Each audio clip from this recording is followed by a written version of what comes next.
ஹாய்ங்க. First time நான் cosmetics products prepare பண்ணும்போது என்கிட்ட எந்த இன்வெஸ்ட்மெண்ட்டும் இல்லைங்க. ஆனால் ஏதாவது பண்ணணும்னு ஒரு கான்ஃபிடென்ட் மட்டும் தான் இருந்துச்சு. கண்டிப்பாக அதை நான் நோக்கி தான் பயணித்தேன். என்னோடய ஃபர்ஸ்ட் ப்ராடக்டாக லிப் பாம் லான்ச் பண்ணியிருந்தேன். அதோட ப்ரைஸ் வந்து 60 ரூபாய்க்கு ஷிப்பிங்கோடய கொடுத்துருந்தேன்.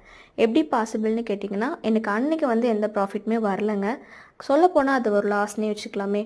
அதுக்கப்புறம் நான் நினச்சது என்னென்னா, கஸ்டமர்கிட்ட என்னோடய ப்ராடக்ட்ஸை கொண்டு போய் சேர்க்கணும். அது மூலிமா அவங்க எனக்கு ரீச் கொடுப்பாங்கன்னு நம்பினேன். நான் நினச்ச மாதிரியே இப்போ எனக்கு நிறைய கஸ்டமர்ஸ் கிடச்சிருக்காங்க, நிறைய ஹோல்சேலர்ஸ் கிடச்சிருக்காங்க. இப்போ ஒரு ப்ராடக்ட்டில் ஸ்டார்ட் பண்ண நான் சோப்பில் மட்டுமே 25 வெரைட்டிஸ் பண்ணிகிட்ருக்கேன். ஸ்கின் அண்ட் ஹேர் கேர் ப்ராடக்ட்ஸில் 30 ப்ராடக்ட்ஸ் பண்ணிகிட்ருக்கேங்க. எல்லாத்துக்குமே உங்களோட சப்போர்ட் தான் முக்கியம். புதுசாக பிஸ்னஸ் ஸ்டார்ட் பண்ணுறவங்க பெரிய இன்வெஸ்ட்மெண்ட் வேணும், பெரிய ப்ராஃபிட் வேணும் அப்படின்னு நீங்கள் நினச்சிங்கன்னா நம்மளால் எதுவுமே பண்ண முடியாது. ஏதாவது ஒரு ஸ்டெப் எடுங்க, அதுக்கான சோர்ஸ் நமக்கு கண்டிப்பாக கிடைக்குன்றதுக்காக தாங்க இந்த வீடியோ.